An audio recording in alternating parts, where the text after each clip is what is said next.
Coming to you straight from the Rio Grande and beyond. Broadcasting to the four corners of the globe. So grab your seat, your coffee, or your sundowner. Okay, everybody, here we go. On point, as always. This is Gloves Off. Gloves Off.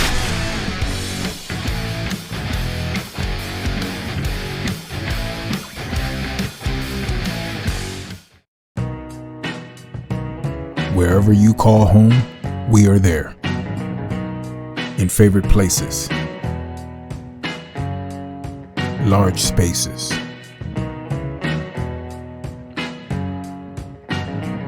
For many homes, we have coverage that fits the way you live. And with our home systems protection, you can cover major home appliances and more. We cover more type of homes than ever. Get the coverage you and your family deserves. For a free no obligation quote, visit us online or simply give us a call.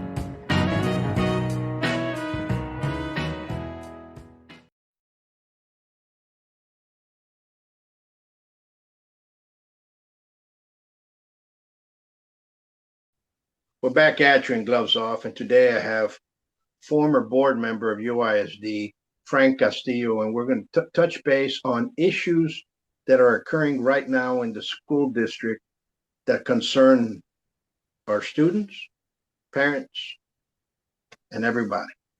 How are we doing today? You doing good, my friend? I'm doing all right, Paul. Thank you for inviting me to your program. Well, thank you for calling about the concern, and we need to talk about that. And I also got right after you called, I got a call from the current trustee of there, and we talked about the issues, and it's their issues are profound. They're profound. And I'm just going to open it up like this. What are your main concerns right now? Well, let me start off by saying there's no issue that can't be handled.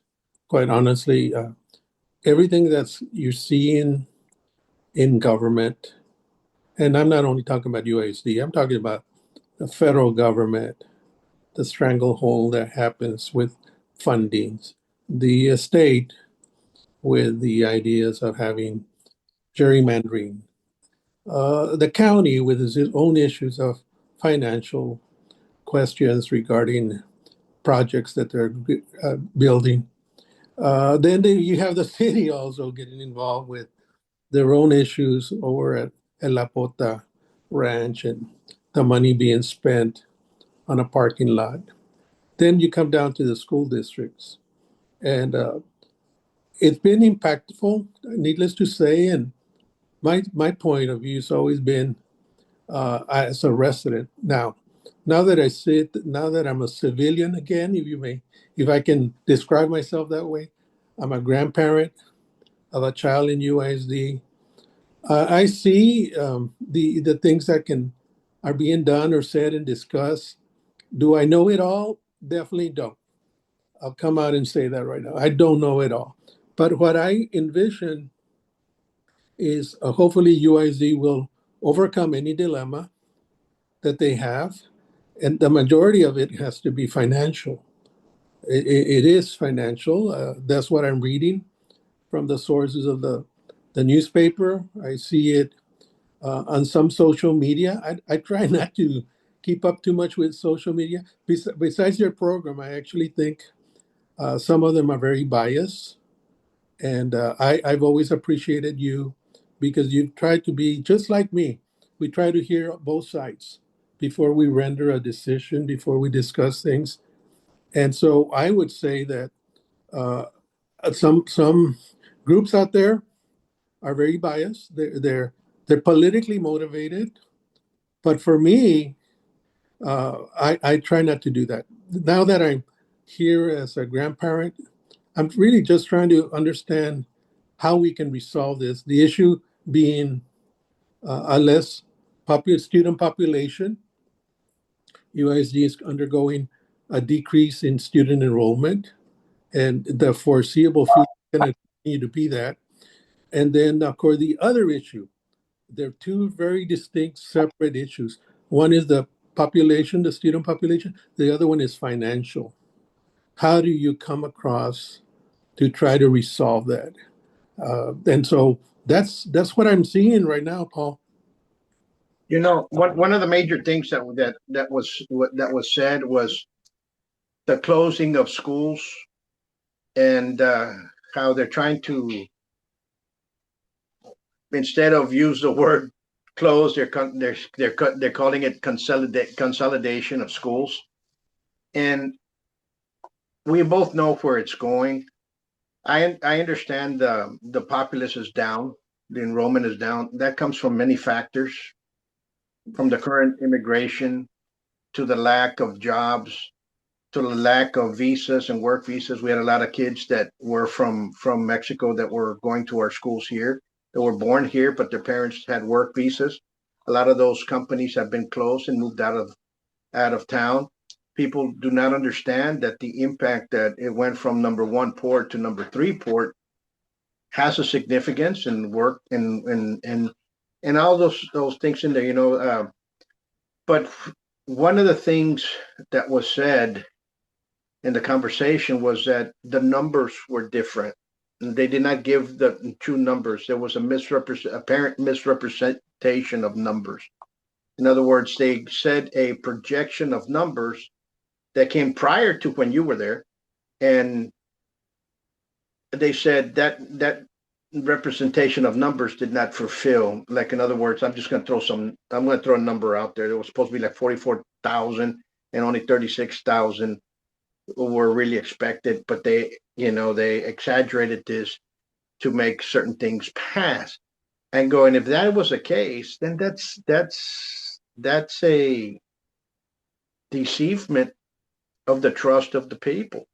And you and I know that UISD has had a loss of trust from everybody, and it's kind of like, what's going on, man? You know, is it time for the state to come in?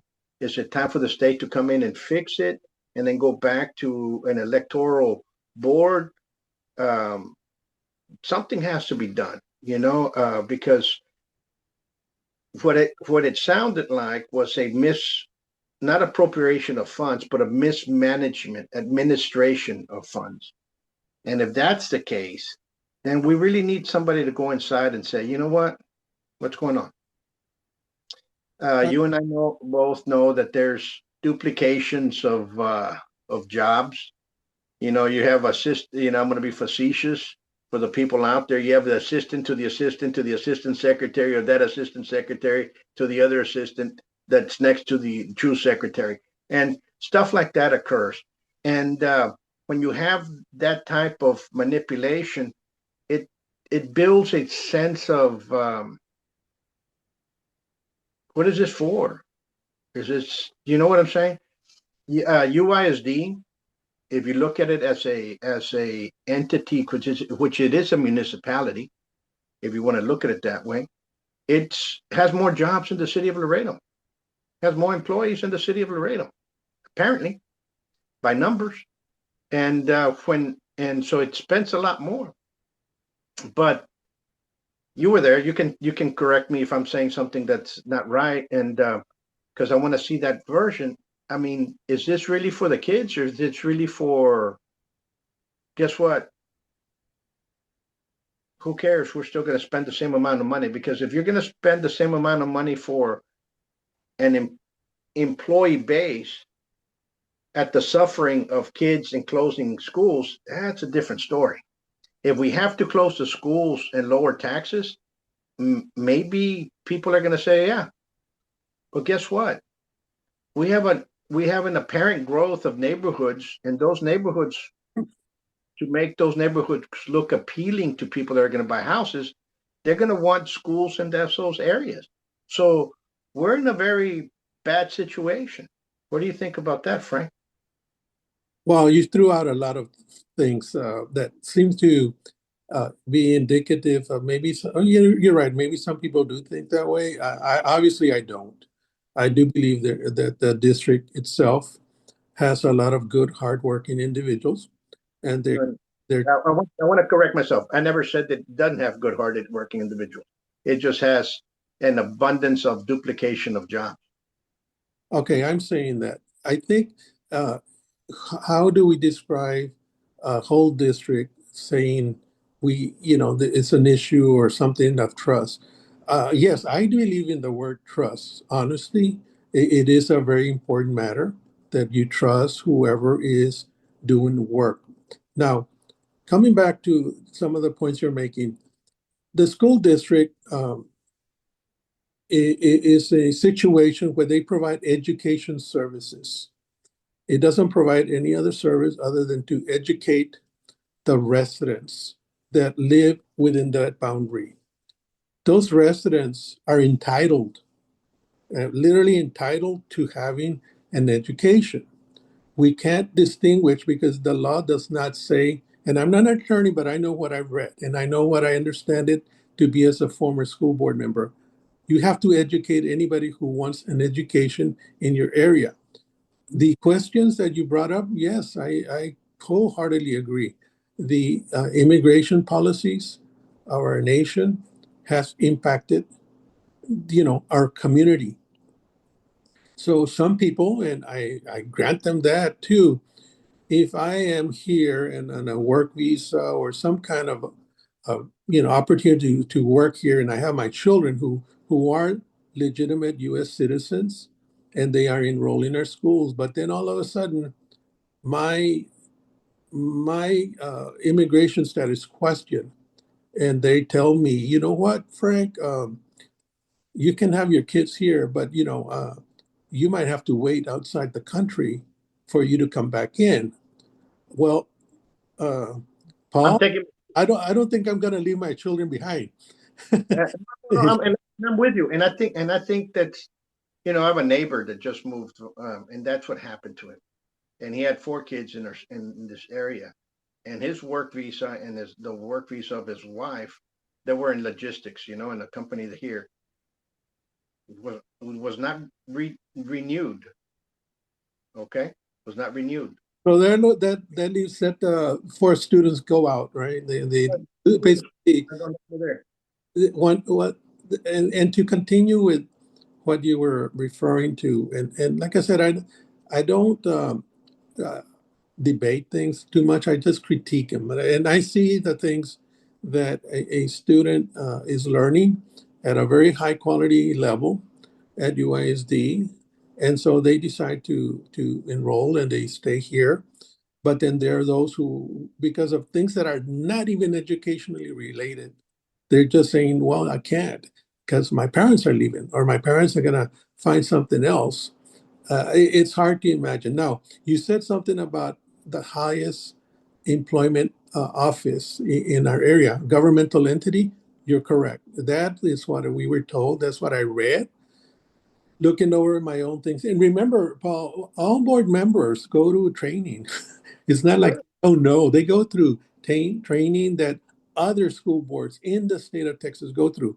It's called the Texas Association of School Boards. So there's no board member there who can tell you, I don't know, or I didn't know. Well, maybe you need to just review your notes. There's somebody who's probably talked about it before. And I know that we're not all knowing, like I told you already before, I am not know everything, but I do know enough that UISD is the largest employer in the community. And I think Sure. second was the federal government, and third was the hospitals, and then LISD also. And so there's a big influence in education because of UISD and LISD that, does impact this. And so one of the things that, I have not mentioned to you, but I do realize, you cut salaries, you cut the living standards of an employee. It has a ripple effect on the rest, on businesses, on things that children used to go for, dance studios, go to other food supplies. It impacts everybody. And so those are major decisions right now that UISD is going through. I don't know if there's anybody there who's saying, well, that's okay. It doesn't matter to me. No, I think we do have very conscientious employees. That's why I refer again, and I did say it.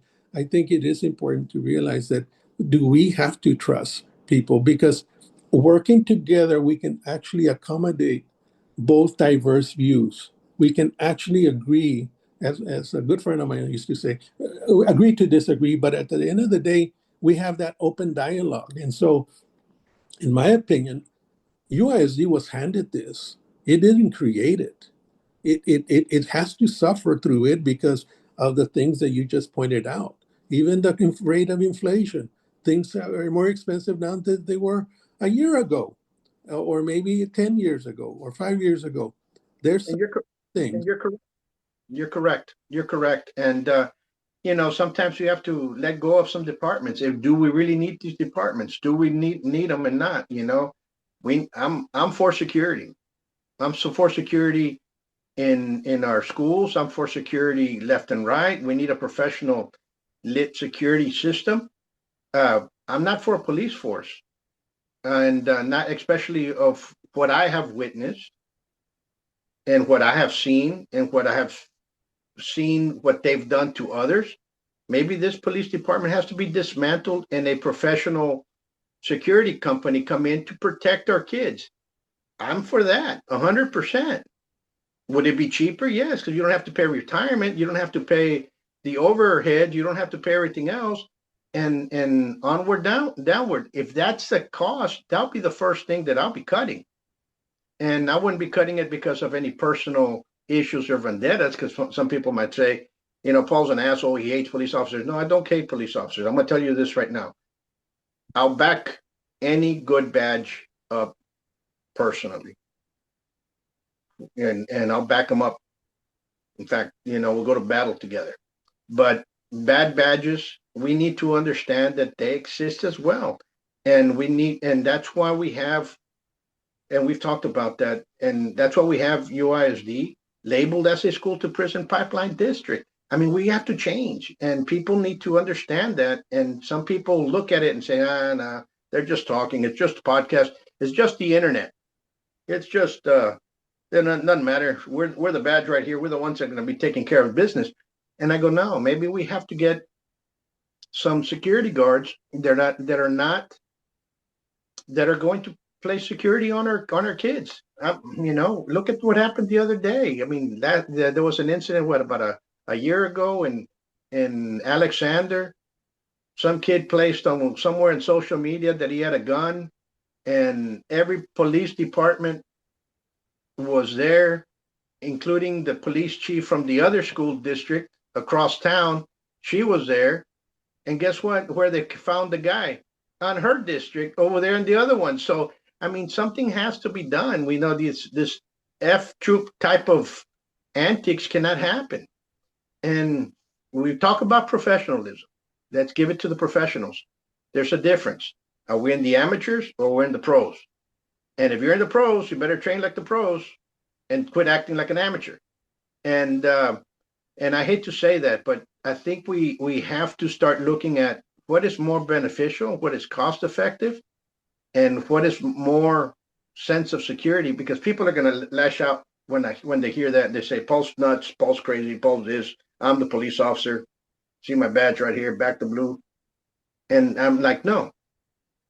Good police officers have their place. Right now, we have an excellent police chief in the city of Laredo trying to change a department. I wish him Godspeed. Okay? But if we can save money and hire a professional security company to take care of 50 schools that we have, 49, 50 schools that we have, and that's the only thing they have to take care of, I would rather have that. One of the things that every board member, for that matter, every elected official in our governments, federal, state, county, city, they have to basically listen to diverse views. You and I do not agree on everything you just said. Okay, let's be honest. Let's be very frank, as I say. I don't agree with everything you're saying, but you know what? People who go and speak have to have that rationale behind them. That you have essentially the team of 9 at the school board, 7 board members, 1 superintendent, and then the legal counsel. The legal counsel plays a role in how all these decisions are done. The legal counsel makes sure that whatever you're doing has l- passed the legal muster, that they actually, what you're saying and talking about can be said and done. And so that's one thing that I've always encouraged all board members to listen, but also not to make some rash decisions. Whatever the political motivation that you have, leave it outside. They don't belong in the school board. They don't belong in the executive session. They don't belong in the meetings, actually. Yes, a constituent can go say something, but at the end of the day, listen. They've got 2 years, one mouth, 2 years. So you get Absolutely. mentioned. Coming back to some of the other points that you alluded to was, for instance, the bond election back in 2013. The way that I understood that happening, and you're right, I wasn't there at the time, was that there was a growth coming up. There was a growth, and sure enough, it was. And you alluded to, I don't know if today or in prior conversations about the growth the city has with international trade, #1 port of entry for a while. Yes, we have a enormous amount of population coming to Laredo, and all the growth areas that we see are actually now schools. That growth needed and was needed, and it's actually still needed. But obviously, I wish I had more schools in District 7, right? I really do. But that's besides the point. But that's just my particular view on it. On the other side of the coin, they were growing in South Laredo and some portions to the east of Laredo. Obviously, we weren't growing west too much except Mines Road. And so they got schools only because the growth was there. It wasn't like I'm going to build a school here and let the city catch up. It was actually we had it. I was told there was a blue ribbon committee that was established back then for the 2013 bond, and it was meant to be that kind of inclusiveness, like a city, tell us what is your growth pattern. County, what is your growth pattern? Department of Transportation with the state, tell us where your growth. And so we can also align ourselves. So that's what I'm talking about when we actually collaborate with others, that we actually do have smart individuals who are actually looking at those things. And they're in every governmental arena. They're in the school board and they're in the school district too. We're listening to people to tell us how to go about getting there. So now that we're there, now we see a shortfall based on what the same things you just said. Now we see a shortfall. There's a deficit. It's been a continuous one lately. And some of it, and I'll add one more point to it. For many years, I would say 2 years, 2022, 2020, 2022, we had COVID. Everything was, I wasn't even going to the campuses, Paul. 2020 to 2021. Well, okay, 21, that's fine. 2 years, 2020, 2021. So we were curtailed by not going. I didn't want to take a chance to have a group of people anywhere where they might get COVID. And obviously I didn't want to get one either because we had a newborn in the house. So a lot of board members did the same thing. They looked at it like that. But now that we were 22, 23, 24, we saw the declining pattern. So this is not something that could have been anticipated in 2013 or 2019. It was more factual at the time that it's happening. And not only that, everybody in the school district said, well, what do we do if this happens? What do we have if this happens? So I've been out of there for at least a year. So I don't know what's happening in 1 year. But it looks like, yes, things got worse. But now it seems like, no, it's better than I thought. That it was 44 million. Now, it's only 12 million. You know, I don't know if those numbers are ever going to be given to the public that way because they're subject to interpretation, Paul. That's what happens. Everybody, you and I might have a different interpretation of the same numbers. But let me put it to you this way about numbers. You know, apparently the numbers were maybe when somebody was adding or subtracting wrong. I'm going to give them that benefit of the doubt. Okay, and we're the ones that played wrong. But if they were done intentional, that's why we have no trust. You know, one other thing that was mentioned by another person, not was people There's no lack of cooperation in the meetings from the community and from parents. Of course not, because if a parent goes in there and complains, there is retaliation against your child, and that retaliation is alive and kicking. It's always been there, and they've never done that. It's part of the culture of UISD. People might say, "Oh, well, you're wrong. Well, prove it." Well, it happened to me when I was in school in '86, and it's happened to others that I know here. And if your kid's being bullied, because my business is teaching people how to defend themselves, I get calls daily on kids getting bullied, mostly from the UISD school, and they go tell the teachers and they go tell the counselors, and nothing is done until the bullyee, gets tired of being pushed around and slapped in the head or whatever they do to them, turns around and in an aggressive manner, and guess who goes to juvenile? The bullyee, after him and his parents have been telling people, and nobody does anything about it. We have a problem. So there's no trust.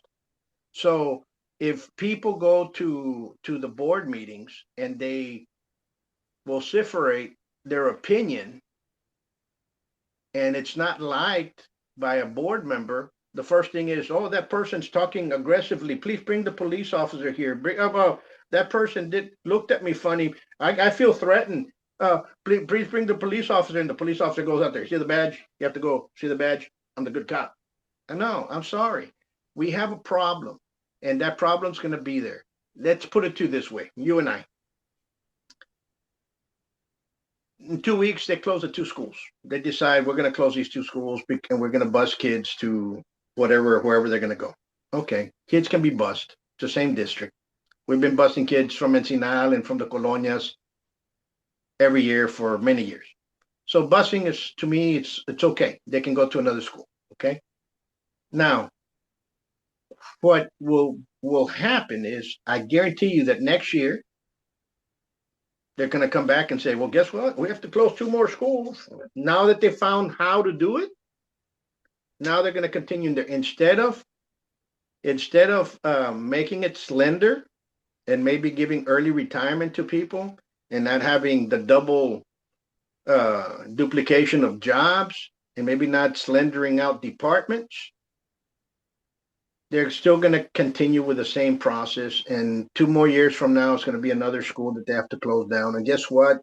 We did not grow, because guess what? We now dropped from number 3 to number 5. And this happened. Guess what? The war in Iraq is now on its 3rd year. So on our 4th year is now we're going to end up closing these other schools because we do not have the populace. We're not breeding the way we're supposed to.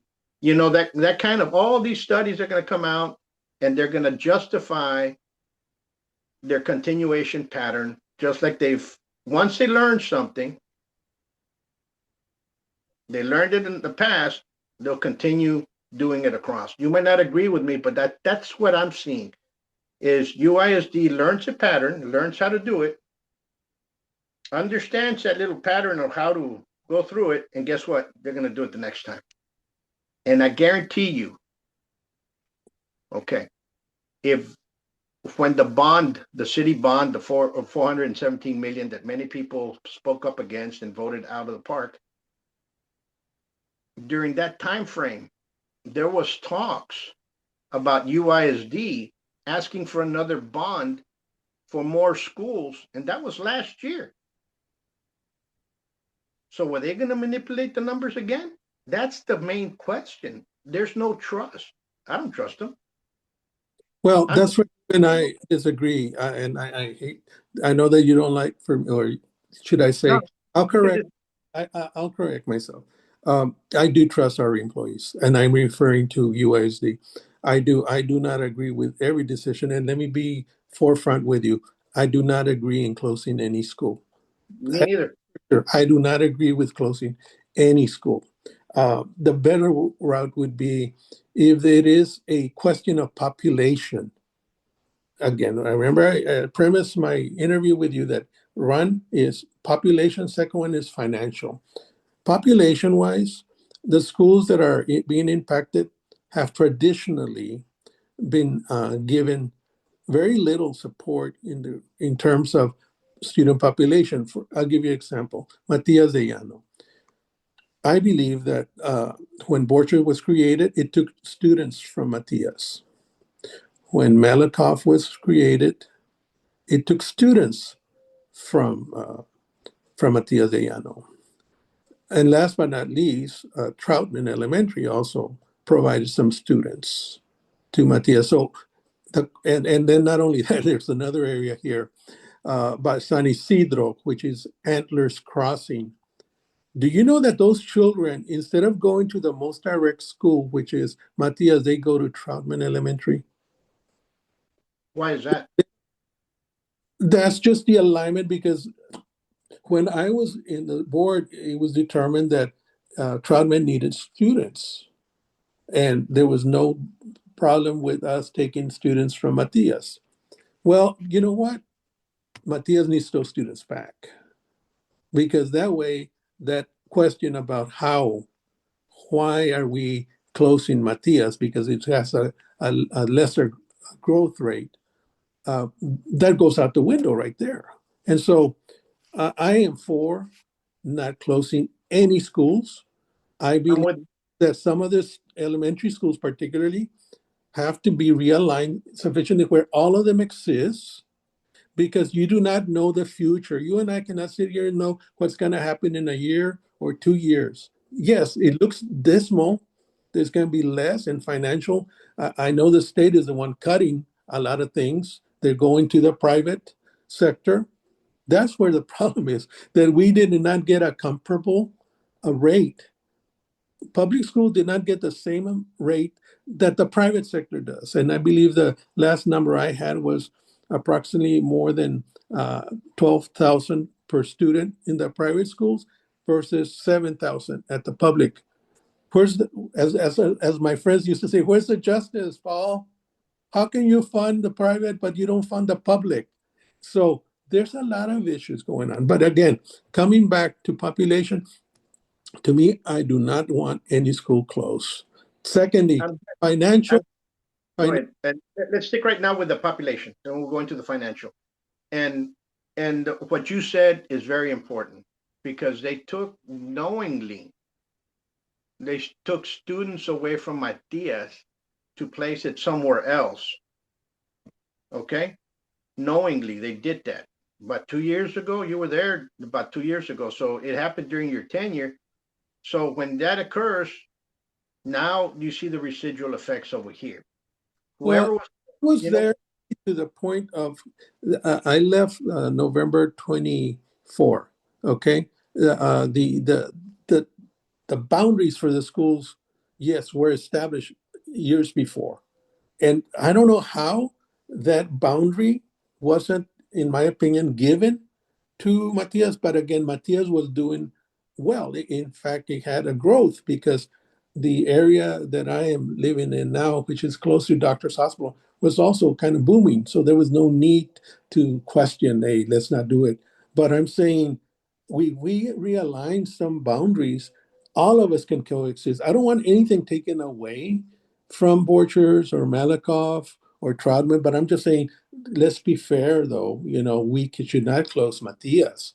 That's my point. Now, again, I don't know if you have any more questions about that, but I can go into the finance now. Finance now.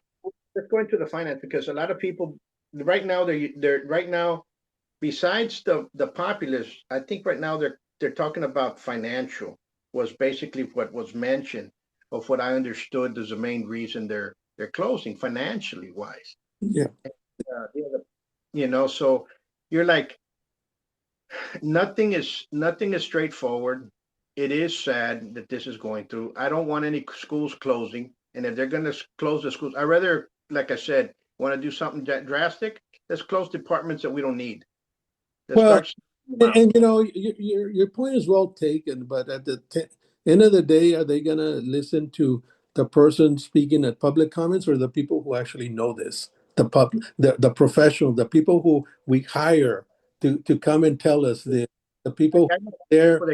Hire individuals to manipulate their you know own. the people in the department, they're there to actually get paid to do this job. They have no motivation other than what their work is, Paul. They're not there to say, well, let me advocate for this or that. No, it's like, this is what we have, this is what you're getting, and it tells the board and the board members so they know. And I'm not sure.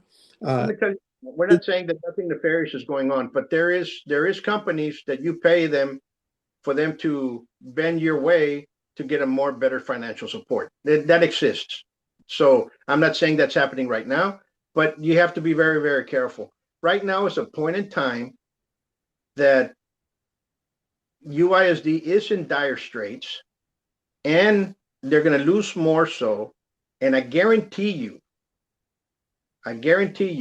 that if, let's say, they close these schools down by the end of the year, coming in next 2 years, not 96, we're going to be having this in 96, 26, 27. Oh.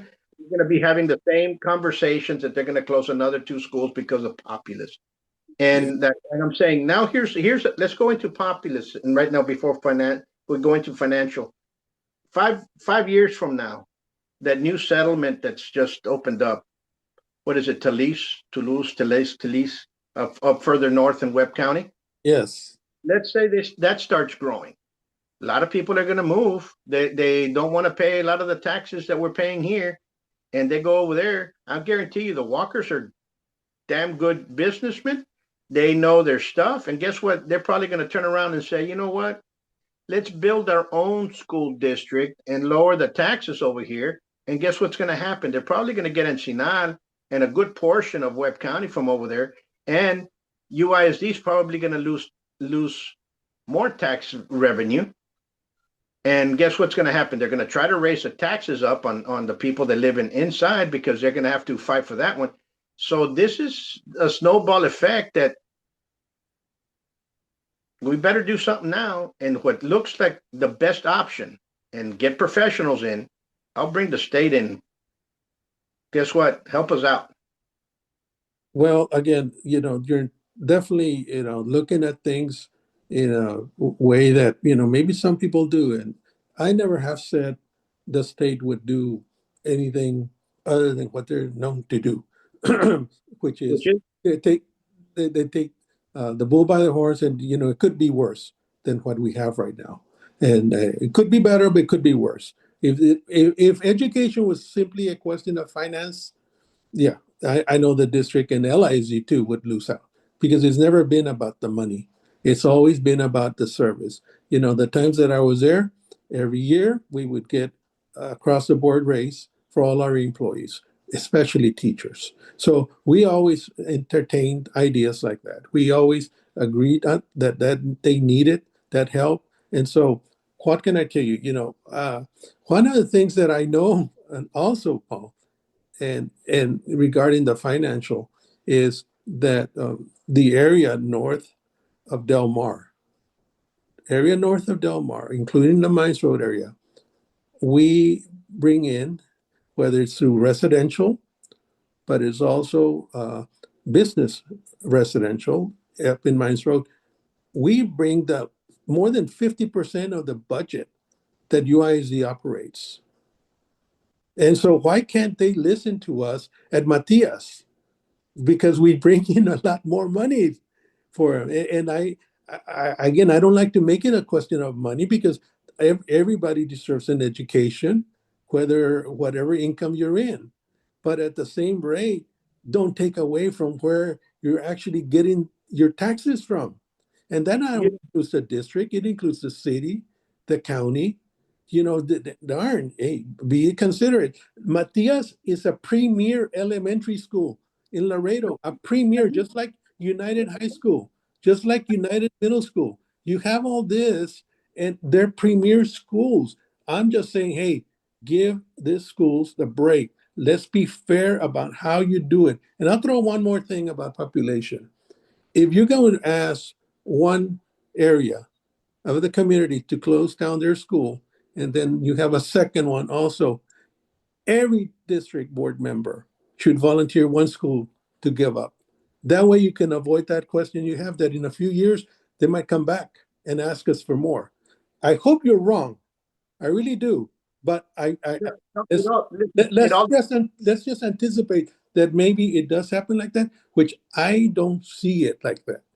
I see it like what's in the best interest of our school children right now to help them get education. They're not going to lack any education right now, wherever they might be. Not at UISD. I They're, agree with you. They're no, not. I agree with you. A kid that wants to learn, he's going to learn anywhere. A teacher that wants to teach will teach anywhere. That I can vouch for.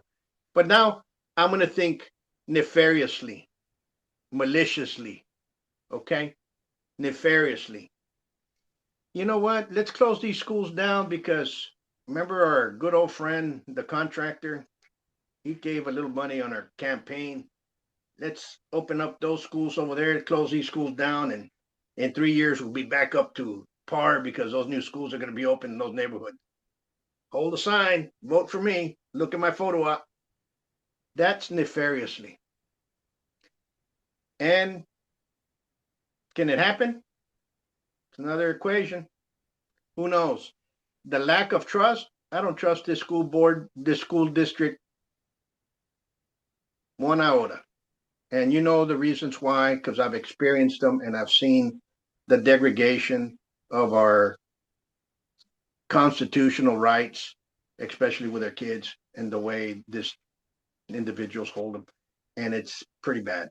And I'm like, it's sad that they're going to close the schools. It's sad that we're coming to this. It's sad that it's gotten to this point of lack of trust. But I'm sorry. And I have good friends there. You know that. I have some good friends that are there and they're bored and they listen and they look at you and they like do something else. And you're like, okay, whatever.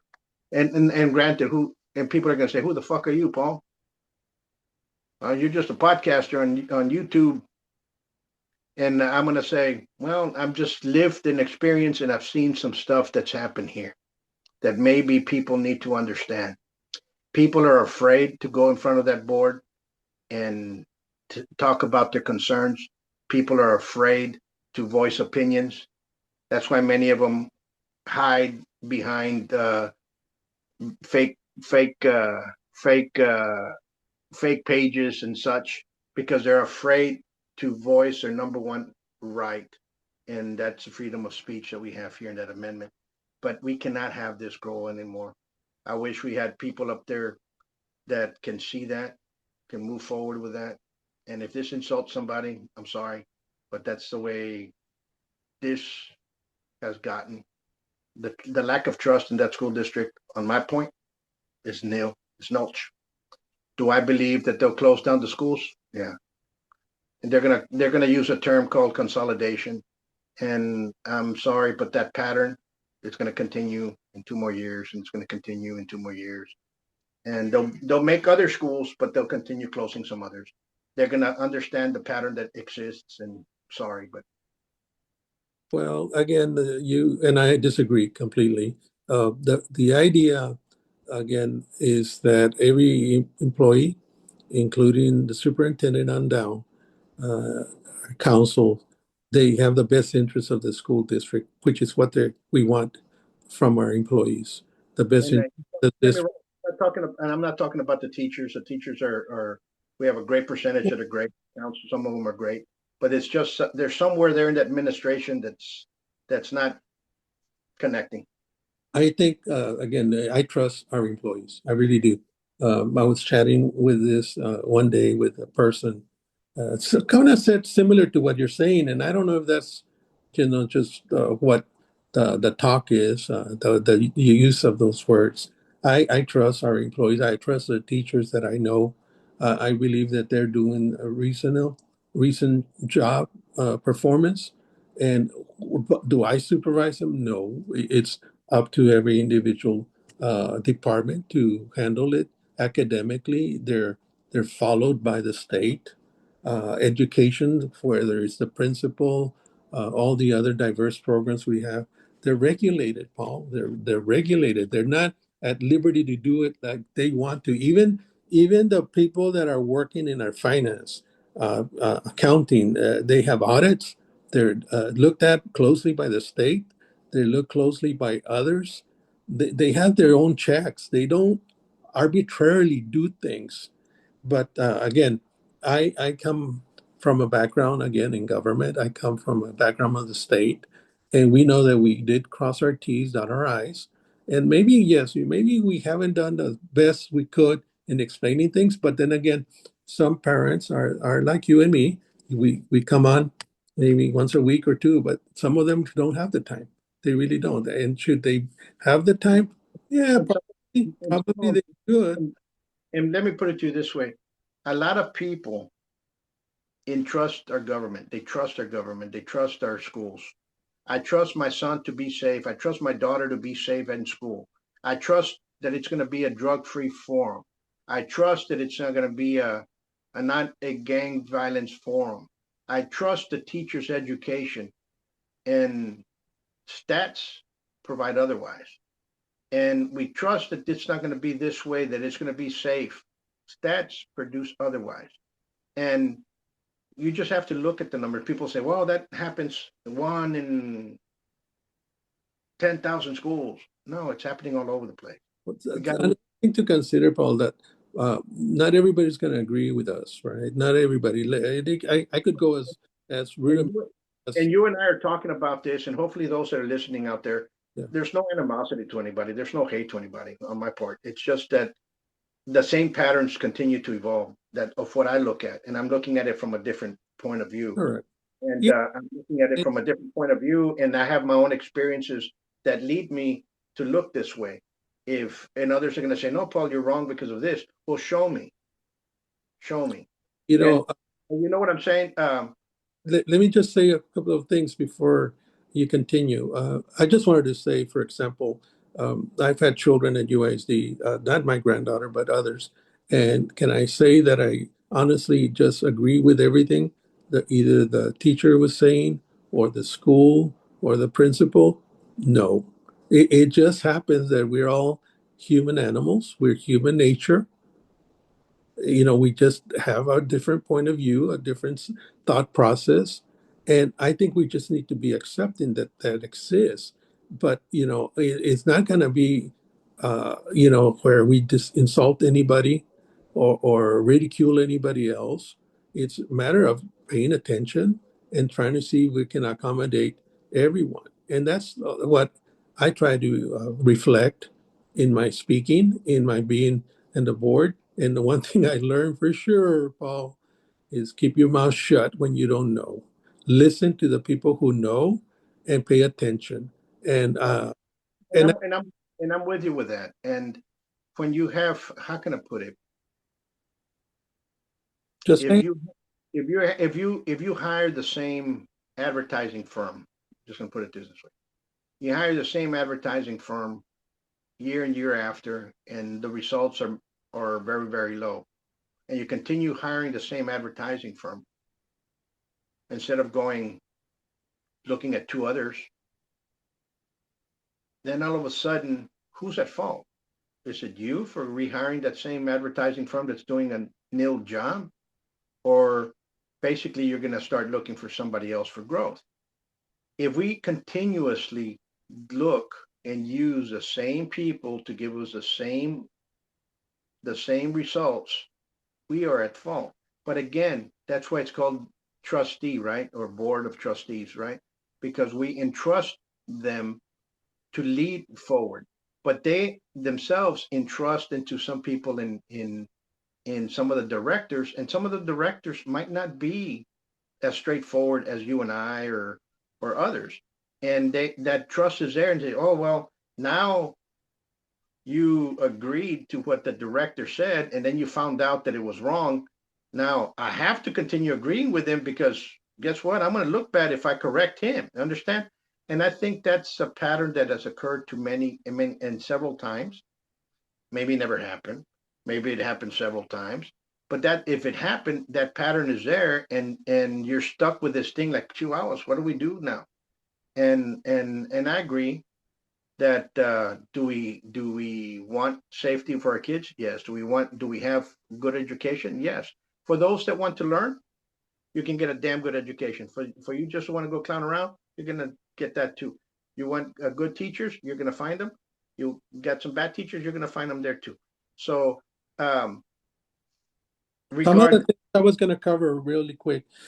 Yeah, imagine us, you and me, separately, of course, doing things that for our children, but another parent sees differently, right? They say, no, why is Mr. Buitron or why is Mr. Castillo doing that? Because it's affecting my child. And then you get, in the crosshairs of that other person, and you find like, well, there's nothing I can do. I'm just helping my daughter or my son here. And the other person, yeah, but look, she's doing it to my son. And so you have that predicament, that fighting that happens sometimes among parents. And so, who is right and who is wrong? You actually do need an arbitrator, right? Somebody in a mediator to come and say, "Well, your son was the one who was wrong, Paul, or Mr. Castillo, your daughter was the one that was wrong." And so, do we accept it, or we just kind of continue saying the same thing that the whole district is wrong? Well, no, I think we do need to sometimes focus on the individuals to a certain extent, not to malign them or not to be negative in the sense of breaking everything that they stand for, because they might just have to do their job. Maybe they're just doing their work. I mean, again, you and I both agree we never criticize a teacher because we always expect the best from them. Well, I expect the same from the principals, our counselors, our nurses, even our administrators. police onward. If we're gonna have that in there, we want the best. We want them to act the best and to be the best, not to pretend to be the best. There's a difference. You can pretend or you can be.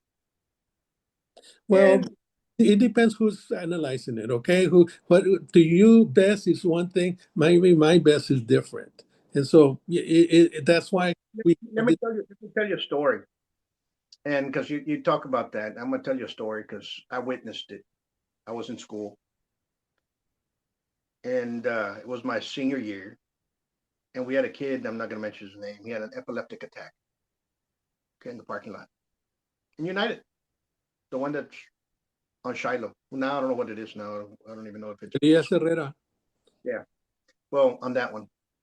So the kid fell down on the floor in the parking lot because we were running in gym. And one of the baseball players came up and kicked him as hard as you can. This kid was having a epileptic attack. A lot of them started laughing. There was one kid that stood up and helped out the kid, and the other one, and that baseball player tried to throw a kick on the kid that was helping him. Well, that kid stood up and defended himself and defended the kid in the epileptic attack. And guess who was the one that got in trouble? The one that helped the epileptic kid in the ground that was getting kicked by a baseball player. Okay. I spent 2 weeks in SAC because of helping. And I've always helped the underdog. And favoritisms always exist. And right now we have a crisis with bullying, which is something that's my pet peeve, and I try to help people out. But parents, especially in a lot of these school districts, they do not care about the kid that's being bullied. But once a kid turns around and does something, defends himself naturally, because that is given by God for you to be able to defend yourself, the kid gets in trouble and gets sent to what? SAC, maybe juvenile, for defending himself. Now you have a problem. And that's what happens when we have police officers involved. Police officers they put them down as assaults. Even if you're defending yourself in schools, you're known as assault. So I'm against that. Understand? Because I lived it. So, and that's a story that's truth. One of the things I learned in my experience, You know, what I'm trying to tell you now, it hasn't changed. It's just gotten a bit worse. And we all can hang ribbons and we all can hang potpourri, roses on top of a turd, and it's still a turd underneath. And we can't make that smell go away because that smell's still there. We need to change it as a community. And that community hasn't been allowed to give opinions because of people that are in there. And that's the reason people right now do not trust UISD. Paul, with all due respect, Paul, the times that I tuned into the board meetings at UISD, I think a lot of people give their opinion. A lot of them. They go in there with an opinion that sometimes Wait, their sounds opinion, ridiculous. and officers just putting them outside and Sometimes and all this other stuff on them. ridiculous that so many people are there, but at the end of the day, I know who creates this. It's the sensationalism of that no one's paying attention, that everybody is corrupt, that everything. Because I used to hear it when I was running. I'm just A saying. board member. They said this 10 years ago. They said this 5 years ago. And they're saying it now. About transparency. It's there. Everything's that's required by law, by TEA. It's there. Unfortunately, people will still say, I don't have a chance to say anything. I mean, it's almost ridiculous the number of public comments that I hear, that I see there. Everybody. Let me put it to you this way. Tell me. It's sad that we're probably going to have two schools are going to get closed because of misappropriation or mismanagement or misadministration. It's sad that that's going to happen, and I hope I'm wrong, but I'm guarantee you that in probably 2 years we're probably going to do it over again. And you and I are going to be sitting down having coffee and saying, "Didn't I tell you that?" Yeah. And it's unfortunate because these patterns exist, especially if you already know the little road, and they're very well in tune in knowing the little road. But my contention will be that I will agree with you in the sense that financial impacted this, not the UISD. It was the state, it was the federal government with the removal of Department of Education. A lot of things that have happened to the district that's beyond their control. And it's not going to be anything now. I'll tell you one thing, and I know that we harped on it maybe slightly, this pattern of misapplication or things like that. It is true. People have a right to say what they want, and even employees have a right to protection under the Whistleblower Act of the state of Texas. I went recently to speak at City Council because I didn't like particularly how some money was being used by some of the some of the city council members. I spoke up. In fact, I put a letter in the editor about it.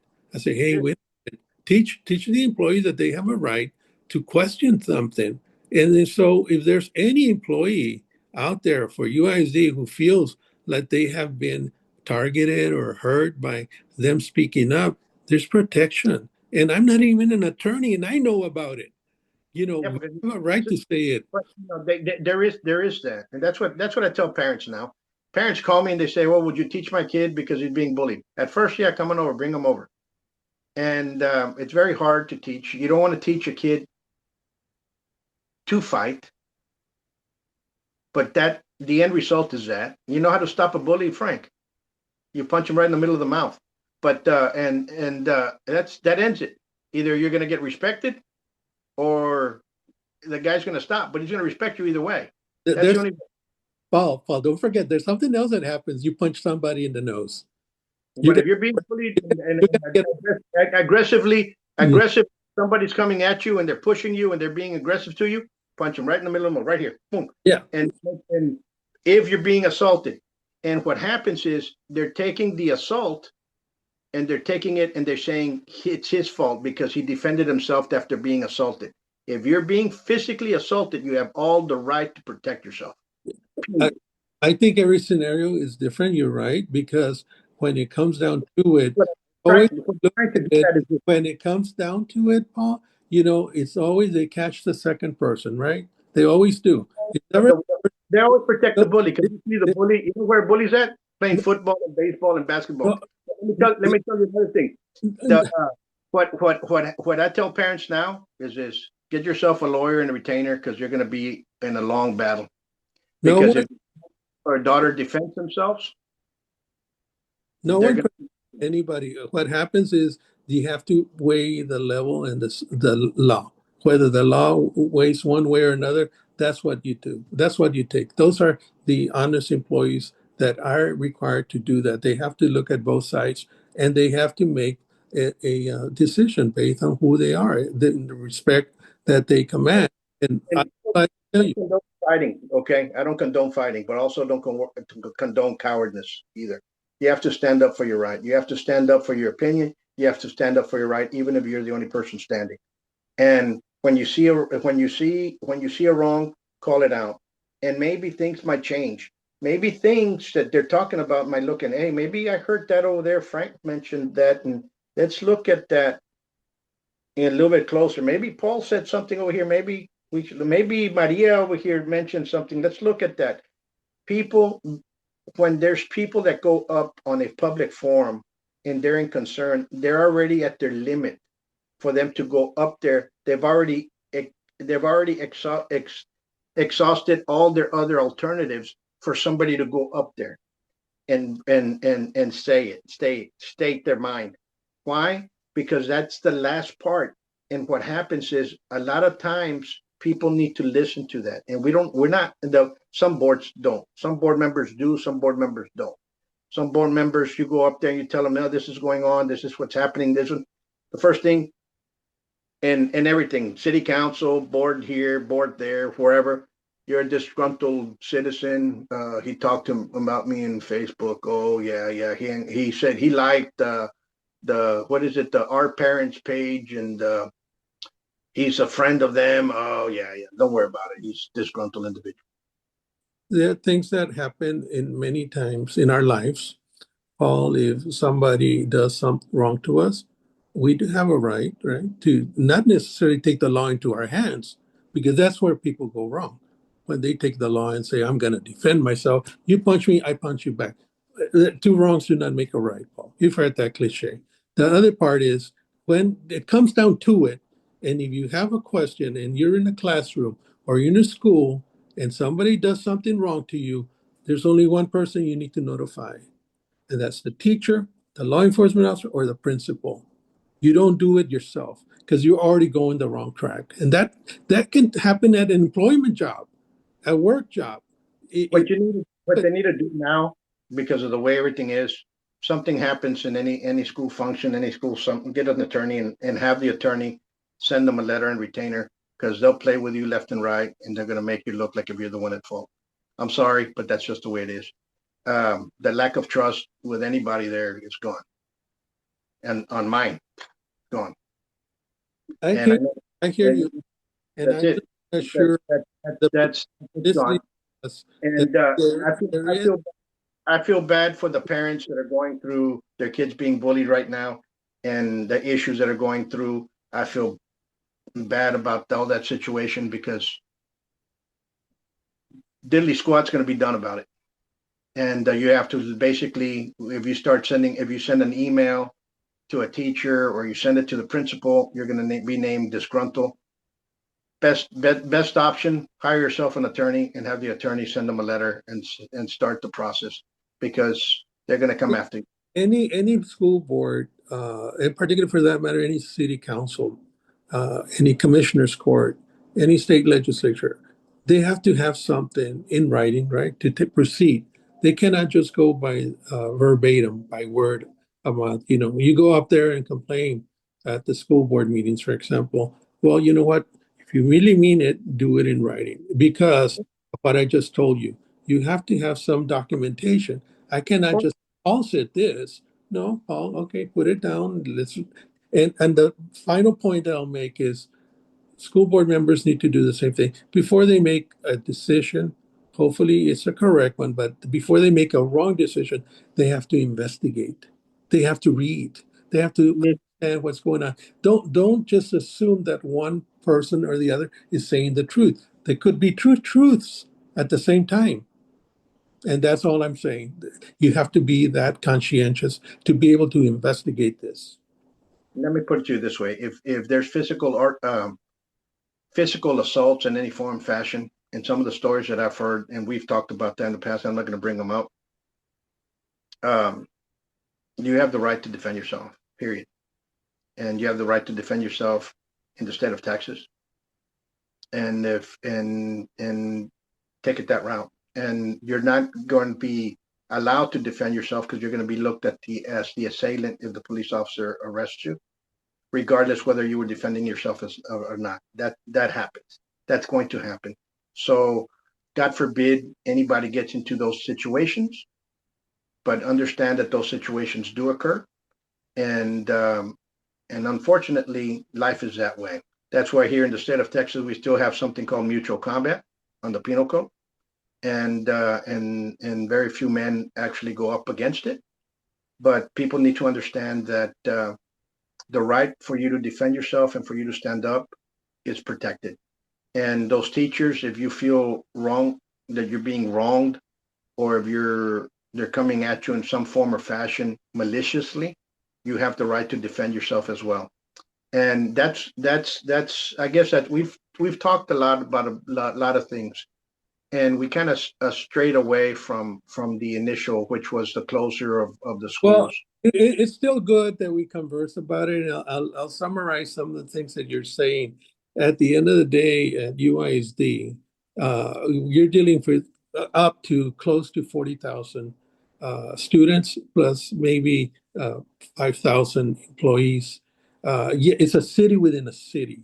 And Yeah. yeah, you're going to have day-to-day human interaction and instincts that they believe they're right versus the other who's they believe is wrong. It happens, and that doesn't surprise me.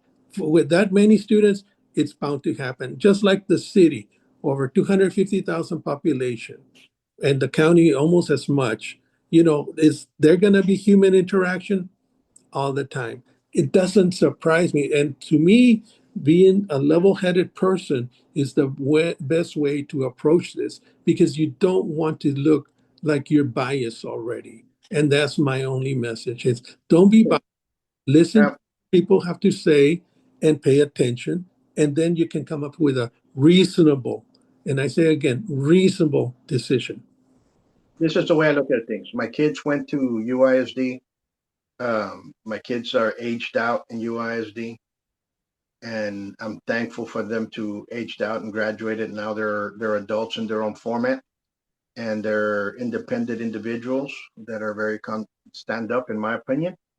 But I'm glad that I don't have to deal with AISD in that day-to-day basis. I feel for those that have to. And the only thing I do to AISD now is just pay taxes as I've always paid. And right now, I'm going to make sure that those taxes are used wisely and concisely, and they're going to be administered. And I'm not going to be here as a watchdog looking for everything that they do. The reason I entertained this is because it was funny that you and Ms. Martinez, the board member, called it, but at the same time. So I wanted to hear both sides of the story, former as well as current, and the issues are the issues are there. And if it's financial, we better look and see if there's other avenues. And populace, I don't know if the populace is going to be back, but there's also that other alternative that they'll close these and open up some other ones over there, because that's the way they do. Remember, patterns are patterns. Things that I remember that you invited me, and that's why I always thought that, and I still think you're very unbiased. You're very fair. Yes, you do allow people to say and speak. Thank you. I believe the same way that I do it in my podcast, frankly speaking. Now, having said that, I recall when I was running for city council, maybe 6 years ago, close to 8 years ago, you invited me, and I always appreciated that. I didn't know as much as I do now about the city. And so maybe our years and our wisdom is coming through with our white beard, and our gray hair. But, we feel that we owe something back to our community. And you and I are both doing the same thing. We're speaking up. When we've talked more recently, only it's because we and I have been chatting for at least the last year about what's going on at the district. Now that I am not in the school board, I am more at liberty. I will never use the issue now or what is it called? I'm not going to use the excuse I'm speaking on a personal basis and not as a board member. When you're there, there's no personal opinion. You're always a board member, and that's what I couldn't do, and that's why now I can. Now I can give you my personal opinion. I can't do it as a board member. There's no such thing as a board member speaking on a personal opinion. No, it's a board member 24/7.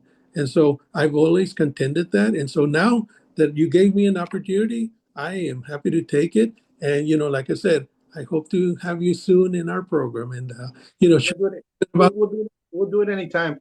And folks out there, we're talking about the issues and the differences. And like I said, it comes from experience and opinions of how I feel, and maybe things can be can change. And if they can change, beautiful. If they don't want change, God bless our kids, and take it that route. But we'll do this. We'll see you soon, Frank. And folks out there, we'll leave you with this. You all be safe, stay safe, and God bless you all. Till next time, much peace.